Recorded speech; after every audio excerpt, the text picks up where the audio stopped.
आज हम उस वीडियो में बहुत खूबसूरत अंदाज में बताएंगे हजरत इब्राहीम अलैहिस्सलाम के बारे में कि अल्लाह की तरफ से हजरत इब्राहीम अलैहिस्सलाम पर कितने इम्तिहानात आए थे और वो कौन सी इम्तिहानात थे।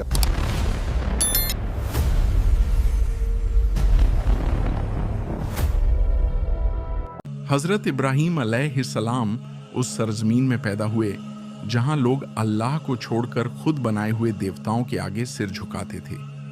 कौम बाबिल में मूर्ति पूजा आम थी। हर घर में मूर्तियां सजी होती थीं। हर गली में अलग अलग देवताओं के नाम के मंदिर बने हुए थे और हर इंसान उन्हीं मूर्तियों से दुआ और फरियाद करता था। लेकिन उसी अंधेरे माहौल में एक ऐसा बच्चा पैदा हुआ जिसका दिल अल्लाह के नूर से चमक रहा था। बचपन से ही आपके दिल में सवाल उठते थे, ये पत्थर की मूर्तियां भगवान कैसे हो सकती हैं? ये न सुन सकती हैं, न बोल सकती हैं, न हिलडुल सकती हैं, फिर लोग इनके सामने झुक क्यों रहे हैं? एक बच्चा होने के बावजूद आपकी सोच सबसे अलग थी। आपका दिल सच की तलाश में बेचैन रहता था। जब आप लोगों को मूर्तियों के सामने रोते और चिल्लाते देखते तो आपकी रूह बेचैन हो जाती। आप सोचते कि असली खुदा तो वही होगा जिसने जमीन और आसमान को पैदा किया है, जो सुनता है, देखता है और हर चीज का मालिक है। बाप के साथ गुफ्तगू, दलील और हिकमत का पहला इम्तिहान। आपके वालिद आज़र एक बत तराश थे। वो अपने हाथों से बत बनाते और लोगों को बीचा करते। इब्राहीम अलैहिस्सलाम अक्सर उन्हें काम करते देखकर सवाल पूछते, अब्बा, आप ऐसे बत क्यों बनाते हैं जो किसी को नफा नहीं देते, किसी का नुकसान नहीं कर सकते, न सुनते हैं न बोलते हैं। आजर सुख्त लहजे में कहते, बेटा यही हमारे बुजुर्गों का तरीका है, तुम भी बड़ा होकर यही करोगे। लेकिन इब्राहीम अलैहिस्सलाम ने कभी बातिल को दिल से कबूल नहीं किया। आपने दिल ही दिल में फैसला कर लिया कि वो सच तलाश करेंगे, चाहे पूरी दुनिया उनके खिलाफ हो जाए। कौमी मेला, तौहीद की पहली जराद, मंदाना ऐलान, दूसरा इम्तिहान। एक दिन कौम का सालाना त्योहार था। हर व्यक्ति खुशी मनाने के लिए मंदिर की ओर जा रहा था।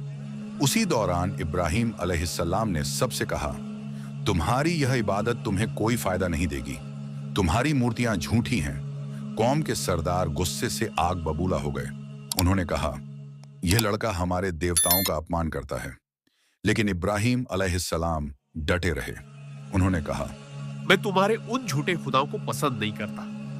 मैं तो उसी की इबादत करता हूं जिसने मुझे पैदा किया, जो मेरी रहनुमाई करता है, जो मुझे खुलाता पलाता है, जो मुझे सेहत देता है, और जब मैं बीमार पड़ता हूं तो वही मुझे शफा देता है। आपका ये ऐलान पूरे शहर में फैल गया। बिदशकनी, हक और बातिल का पहला टकराव, तीसरा इम्तिहान। कौम एक दिन खुशी के मेले पर गई। सिर्फ इब्राहीम अलैहिस्सलाम शहर में रह गए। ये वो दिन था जिसे अल्लाह ने हक के इजहार का दिन बनाया। आप सईदे माबद में दाखिल हुए। वहां बड़े बड़े बत सजे थे। इब्राहीम अलैहिस्सलाम ने एक कल्हाड़ा उठाया, फिर अल्लाह के नाम पर एक जबरदस्त इक़दाम किया। छोटे तमाम बतों को तोड़ डाला, बस एक बड़े बत को छोड़ दिया और कल्हाड़ा इसी के कांधे पर रख दिया। जब कौम वापस आई तो सब चीखने लगे, हाय हमारे खुदाओं को किसने तोड़ दिया। किसी ने कहा, यह जरूर इब्राहीम ने किया है, वो हमेशा हमारे बत्तों की मुखालफत करता है। इब्राहीम अलैहिस्सलाम को बुलाया गया। बादशाह नमरूद भी मौजूद था। उसने गुस्से से पूछा, इब्राहीम, क्या तुमने हमारे खुदाओं को तोड़ा? इब्राहीम अलैहिस्सलाम ने बड़ी हिकमत से जवाब दिया, ये कल्हाड़ा तो बड़े बत के पास है, इसी से पूछ लो। कौम शर्मिंदा हो गई। सब जानते थे कि बत तो बोल नहीं सकते। इब्राहीम अलैहिस्सलाम ने हक का ऐलान किया, अगर ये तुम्हारे खुदाओं की हिफाजत भी नहीं कर सकते तो तुम्हें कैसे फायदा देंगे? कौम गुस्से से भर गई। फैसला हुआ कि इब्राहीम अलैहिस्सलाम को आग में जला दिया जाए। आग में डाला जाना, ऐमान का अजीम इम्तिहान, चौथा इम्तिहान। एक बहुत बड़ी आग जलाई गई, इतनी बड़ी कि दूर दूर से लोग देखने आए। शाले आसमान को छू रहे थे। इतनी तेज आग थी कि करीब जाना भी मुमकिन न था। इब्राहीम अलैहिस्सलाम को मंजनीक में बैठाया गया। कौम खुशी मना रही थी, लेकिन इब्राहीम अलैहिस्सलाम के होंठों पर सिर्फ एक दुआ थी, हस्बी अल्लाह व निअमल वकील। अल्लाह ने फौरन हुक्म दिया, आए आग इब्राहीम पर ठंडी और सलामती वाली हो जा। आग के अंदर आप ऐसे बैठे थे जैसे बाग में बैठा कोई इंसान ठंडी हुआ खा रहा हो।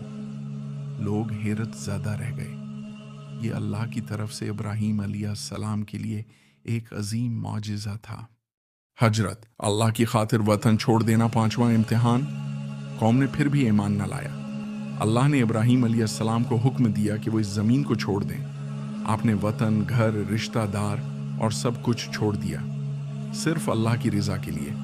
आपने अपनी बीवी हज़रत सारा अलैहिस्सलाम और भतीजे हज़रत लूत अलैहिस्सलाम के साथ शाम, फ़िलिस्तीन और मिस्र तक सफ़र किया। ये सफ़र आसान न था, मगर हर कदम पर अल्लाह की मदद साथ।